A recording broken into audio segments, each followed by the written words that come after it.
తాకట్టులో ఉన్న బంగారాన్ని విడిపించి ఆ రోజున్న మార్కెట్ ధర కట్టి మిగిలిన డబ్బును మీకు అందిస్తుంది కొమ్మూరి గోల్డ్. నమస్తే, నేను ముఖేష్. సీతమ్మ కొడుకు, నారసింహుని బిడ్డ, భగవత్ సేవకుడు రాఘవ శర్మ గారు మనతో పాటు ఉన్నారు. ఒకసారి వారితో మాట్లాడే ప్రయత్నం చేద్దాం. గురువు గారు నమస్కారం. శుభాశీస్సులు. ముఖ్యంగా చిన్నారి జాహ్నవి విషయంలో మీరు వివిధ మాధ్యమాల్లో మాట్లాడారు. ఏంటి సార్ ఆ పాప స్థితిగతులు ఏంటి? అసలు చాలా బాధాకరంగా ఉంది. ఎందుకంటే ఒక కన్న తల్లి శోకాన్ని మనం వర్ణించలేము. సో ముఖ్యంగా చిన్నారి జాహ్నవి పరిస్థితి ఏంటి? ఇంతకు ఆల్రెడీ దీని గురించి చెప్పినప్పుడు నేను ఏదైతే చెప్పడం జరిగిందో దాన్ని వాళ్ళు అనుసరించిన తరువాత యాజ్ ఇట్ ఈస్గా దక్షిణం వైపు వెళితే కొన్ని ఆనవాళ్ళు దొరుకుతాయని చెప్పాను. ఓకే, పాప ఫలానా సోమవారం తర్వాత మీకు దొరికినా అంత క్షేమదాయకంగా ఉండదు. ఒకటి. రెండోది, శునకం ఆ భైరవం ఏదైతే ఉందో, ఆ కుక్క ఏదైతే ఉందో, అది ఏ రకంగా అయితే వచ్చి ఉన్నదో అది బ్రతకదు. అది బ్రతకదు, ఖచ్చితంగా బ్రతకదు. అది మీరు బ్రతుకుతుందని అనుకుంటున్నారు, అది బ్రతకదు, శుష్కించిపోయి చచ్చిపోతుంది అని చెప్పా. ఓకే. అలాగే అత్యాశ, దురాశ, వ్యామోహాల కొద్దీ జనాలు ఎంత చెప్పినా వాళ్ళ పిచ్చి మూఢనమ్మకాలు విపరీతమైపోయి ఈ చేతబడులని కానీ ఇంకోటిని కానీ వాటి కోసం ఎంతోమందిని బలి పశువుల్ని చేస్తున్నారు. ఇది కూడా చెప్పా. అప్పుడు నేను చెప్పిన విధంగా తర్వాత వీళ్ళు నాకు తెలియపరిచింది ఏంటంటే, ఇట్లా మీరు అన్నట్టు అటువైపు వెళితే ఏవో బొమ్మలు దొరికాయని, ఏవో సమ్ తాళ్ళు దొరికాయని, ఏదో సమ్ పెట్టుకునేవి దొరికాయని రకరకాలుగా చెప్పుకుంటూ వచ్చారు. ఓకే. అలాగే ఆ కుక్క కూడా వచ్చిన 3-4 రోజులకి రకరకాలుగా ప్రవర్తిస్తూ చచ్చిపోయింది. అవును. అప్పుడు నేను మళ్ళీ అడిగితే చెప్పా, కుక్కని కనుక పోస్ట్ మార్టం చేస్తే దాని కడుపులో కొన్ని పదార్థాలు విషపూరితమైనవి ద్రావకాలు దొరుకుతాయి మీకు అని కూడా చెప్పా. ఓకే. రిపోర్ట్ కూడా అదే వచ్చిందిట. ఓకే. ఇక్కడ విషయం ఏంటంటే, ఇప్పుడు పాపని ఈ మధ్య 2-3 రోజులుగా చూస్తున్నాను. నేను చెప్పిన తర్వాత చాలామంది దక్షిణం దక్షిణం దక్షిణం అని మొదలుపెట్టారు. ఈ జ్యోతిష శిఖామణులు, జ్యోతిష పండితులు వాళ్ళు ఏ రకంగా చెప్పారో నాకు తెలియదు. ఒకళ్ళు 320 కిలోమీటర్లని, ఒకళ్ళు 400 ఇలా రకరకాలుగా చెప్పుకుంటూ వచ్చారు. పాప అంత దూరం వెళ్ళలేదు, అస్సలు వెళ్ళలేదు. పాపని తీసుకెళ్ళడం జరిగింది. అక్కడ మీకు ఆనవాళ్ళు ఏవైతే ఉన్నాయో ఖచ్చితంగా ఆ పాదముద్రలు పాపవి, పసిపాపవి 200 మీటర్ల వరకు మాత్రమే ఉంటాయి. గమనిస్తే 200 మీటర్ల వరకు మాత్రమే ఉంటాయి. అక్కడ చూసుకోవచ్చు ఎవరైనా. ఇక్కడ రీసెంట్గా జంతువులు ఎత్తికెళ్ళాయి, కొండ చిలువ మింగేసింది, ఆ రకంగా జరిగింది, ఈ రకంగా జరిగిందని రకరకాలుగా మాట్లాడుతున్నారు. ఇన్ని రోజుల్లో ఒక కొండ చిలువ కానీ, ఒక పాము అయితే కాటేస్తుంది, వదిలేస్తుంది కదా, కొండ చిలువ మింగుతుంది. కొండ చిలువ మింగితే కొండ చిలువ లాంటి సర్పరాజాలకి ఏంటంటే, అవి తిన్న తర్వాత ఆ శరీరానికి సంబంధించిన వస్తువులు కానీ బట్టలు కానీ ఏమన్నా ఉంటే అవి ఉమ్మేస్తాయి. ఒక కొండ చిలువ ఏదన్నా ఒక మేకనో గొర్రెనో ఇట్లాంటి వాటిని తిన్నప్పుడు ఆ కొండ చిలువ వెళ్ళి చెట్టుకి చుట్టుకుంటాయి. ఎందుకని? లోపల ఉన్న ఎముకలకి సంబంధించిన ఏవైతే ఉంటాయో అవి విరిగిపోయి పొడిగా చూర్ణం అవ్వడం కోసం అలా చుట్టుకొని ఉంటాయి. ఏదైనా పదార్థాలు, ఇప్పుడు మేకలైనా ఇంకోటైనా వాటికి సంబంధించినవి ఉమ్మేస్తాయి. ఈ వస్త్రాలు ఇవి మింగవు, ఉమ్మేస్తాయి. ఇది కొండ చిలువకి సంబంధించిన సారాంశం, ఎవరైనా ఎంక్వైరీ చేసుకోవచ్చు.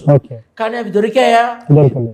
సో నేను ఆనాడు చెప్పాను, పాపకి సంబంధించి ఆనవాళ్ళు ఏవైతే ఉన్నాయో అటువైపే కాస్త గమనిస్తూ పోతే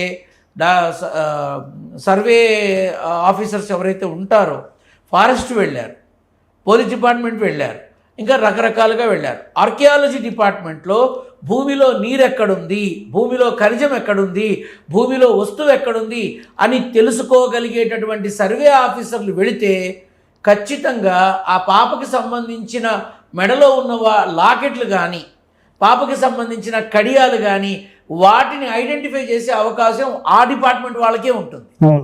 వాళ్ళు ఇంతవరకు వెళితే బాగుంటుందని నా అభిప్రాయం. అంటే ఇది ఒక సూచనాభిప్రాయంగా మీరు చెప్తున్నారు. ఖచ్చితంగా ఉంటుంది. ఎందుకంటే పాపని ఉమ్, చిట్టి పాదాలు, లేత పాదాలు ఎంత దూరం నడుస్తుంది, అవును ఎంత దూరం వెళ్ళగలుగుతుంది అవును ఆ మహాకీకారణ్యంలో. అవును. కాకపోతే ఇక్కడ మనం గమనించాల్సింది ఏంటంటే పాప పరిస్థితి కూడా కుక్క పరిస్థితే అవుతుంది అని ఖచ్చితంగా నేను తెలియపరిచింది అదే. ఒకవేళ పాప వచ్చిన ఉమ్, ఆ పాపని వైద్య సహాయంతో ఎంత తొందరగా మార్చగలిగితే అంత మంచిది. అంటే ఇప్పుడు మీ ఉద్దేశం ప్రకారం ఆవిడ బతికే ఉంది అంటారా? ఇప్పుడు అది ఒక మనిషి గురించి తెలియకుండా మాట్లాడకూడదు. ఓకే. వాడు చేస్తాడు. ఈ మధ్య కొంతమంది చూశారు, ఉమ్, వీళ్ళు వీళ్ళు సూసైడ్ చేసుకుంటాడు, వాడు చచ్చిపోతాడు, వాడికి ఆయుష్ లేదని కొంతమంది మన మాధ్యమాల్లో మహామహులు చాలామంది మాట్లాడుతున్నారు. నిజానికి ధర్మబద్ధంగా మనం మాట్లాడకూడదు, ఓకే, చెప్పకూడదు. నాకు తెలుసు అనుకుందాం కానీ చెప్పకూడదు. ఓకే. భగవంతుడు నువ్వెవడురా చెప్పడానికి, ముందు నిన్ను చంపేస్తా అంటే ఉమ్, మనం మాట్లాడకూడదు. Yes. కానీ జూన్ 3వ తారీఖు నుంచి, అంటే ఆ పాప చిత్రాన్ని చూసిన తర్వాత జూన్ 3 నుంచే ఆ పాప ఆరోగ్యం దెబ్బతింది. ఆ తర్వాత ఆ పాపని ఉత్సాహపరిచే కోణంలో పాపని చాలా సందడిగా మాట్లాడించడాలు, చేయడాలు, వీడియోలు ఇవన్నీ చేశారు వాళ్ళు. 2 నెలల 18 రోజులు విపరీతమైన కష్టకాలం పాపకి. జూన్ 3 నుంచి 2 నెలల 18 రోజులు విపరీతమైన కష్టకాలం. ఇప్పుడు ఏం నడుస్తుంది కదా. సో ఇప్పుడు ఏంటంటే పాప మనిషిగా మనం కోరుకోవాల్సింది క్షేమంగా రావాలని.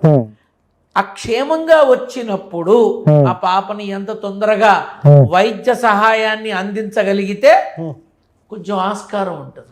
కానీ ఆస్కారం లేదు, కష్టకాలం నడుస్తుంది. వాడెవడో వచ్చి నేను పాపం తీసుకొచ్చేస్తా గాల్లో నుంచి, నేను ఏదో తెమ్మప్ప. మరి అటువంటిప్పుడు వీళ్ళంతా చాలా మంది ఉన్నారుగా, వాళ్ళందరినీ ఎందుకు కనిపెట్టట్లా? కనబడటం లేదు అని యాడ్లు ఇచ్చి టీవీల్లో పెట్టి, పేపర్లలో పెట్టి, పోలీస్ స్టేషన్ రికార్డ్స్లో పెట్టి ఇంత జరుగుతోంది కదా. మరి వీళ్ళంతా వెళ్ళి ఎందుకు చెప్పట్లా? ఎవరెక్కడున్నారో ఎందుకు చెప్పట్లా? సో దయచేసి ప్రజలని మభ్యపెట్టే విధంగా మనం మాట్లాడకూడదు. నారసింహుడి అనుజ్ఞతో ఆ రోజు చెప్పా, దక్షిణం వైపు వెళితే ఆనవాళ్ళు దొరుకుతాయి అని. దొరికాయిగా, చూశారుగా. ఖచ్చితంగా కుక్క శుష్కించి చచ్చిపోతుంది, జరిగిందిగా. ఆ కుక్కని పోస్ట్ మార్టం చేశాక వచ్చిన పదార్థాలు కడుపులో ఉన్నవి ఏవైతే ఉన్నాయో నేను ఏం చెప్పానో అదే జరిగింది.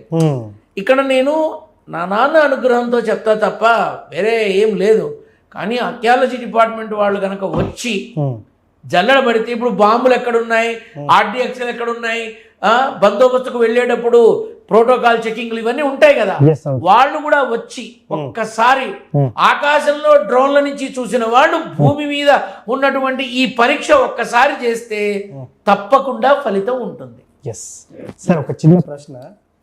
అంటే ఇప్పుడు చిన్నపిల్లల్ని కొన్ని సినిమాలలో కూడా నేను చూస్తూ ఉంటాను, కిడ్నాప్ చేసి ఏదో చేతబడికి తాంత్రికం కోసం వాడతారు. సినిమాలే నాన్న పబ్లిక్ గా జరుగుతుంటే పసిబిడ్డల్ని చేతబడులకి నరబలి అనే పేరుతో ఇస్తే అతీతమైన శక్తులు వస్తాయని, నిధులు వస్తాయని, అవి దొరుకుతాయి ఇవి దొరుకుతాయని మభ్యపెట్టి మాయ చేసి ఆడవాళ్ల మానాన్ని దొంగిలించి, మగవాడి డబ్బుని హరించి, పసిబిడ్డల ప్రాణాన్ని తీసి ఏం సాధిస్తున్నారు? వెళ్ళి జైల్లో కూర్చుంటున్నారు. అవును. ఇక్కడ మీ మీడియా ద్వారా, మీ మాధ్యమం ద్వారా నేను చెప్పేది ఒకటే, చేతబడులకి, క్షుద్ర పూజలకి నష్టాలు తప్ప ₹1 లాభం లేకపోగా ఉన్నవన్నీ పోతాయి, మొత్తం పోతాయి.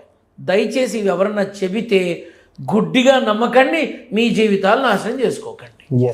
సో మొత్తానికి పాప విషయంలో ఫైనల్ గా మీరు చెప్పేది ఇదే, 2.5 నెలలు కష్టకాలంగా ఉంది. ఖచ్చితంగా అప్పటి వరకు ఆనవాళ్ళు అసలు దొరకవంటారు. ఇప్పుడు నేను చెప్పాను కదా, కొన్ని ఏవైతే 1-6 ఉంటాయో అవి దొరికినాయి. అయితే ఇక్కడ విషయం ఏంటంటే, రీసెంట్ గా ఒక బొమ్మ దొరికింది కంచె దగ్గర అని అన్నారు. It was created, it was not original. అది పూర్తిగా పక్కదోవ పట్టించే ప్రయత్నంలో చేసిన పనే అని నేను అంటాను. ఎందుకంటే పాప నడిచి వెళుతున్న వీడియోలో ఆ బొమ్మలు లేవు, ఆ బొమ్మలు లేవు. ఆ పాపని కేవలం 200 మీటర్ల తర్వాత గమనిస్తే ఖచ్చితంగా మీకు కొన్ని అక్కడ ఆనవాళ్ళు దొరికి తీరుతాయి. అక్కడ ఉన్నవారందరికీ నా యొక్క సలహా అదే, ఎక్కడెక్కడో వెతుకుతున్నారు, అక్కడ వెతకండి. సో చిన్నారి జాహ్నవి క్షేమంగా ఉండాలని సంతోషంగా ఖచ్చితంగా ఉండాలని కోరుకుంటాను. అంతేకాదు దొరికిన వెంటనే అక్కడ ఒక అంబులెన్స్లో ఆ పాపని వెంటనే అత్యాధునిక వసతులకు ఉన్న ఆసుపత్రికి తీసుకెళ్తే కొద్ది రోజులు ఖచ్చితంగా వాళ్ళ అవగాహనలో ఉంటే తప్ప చెప్పలేము. అది థ్యాంక్ యూ సార్. శుభం భూయాత్.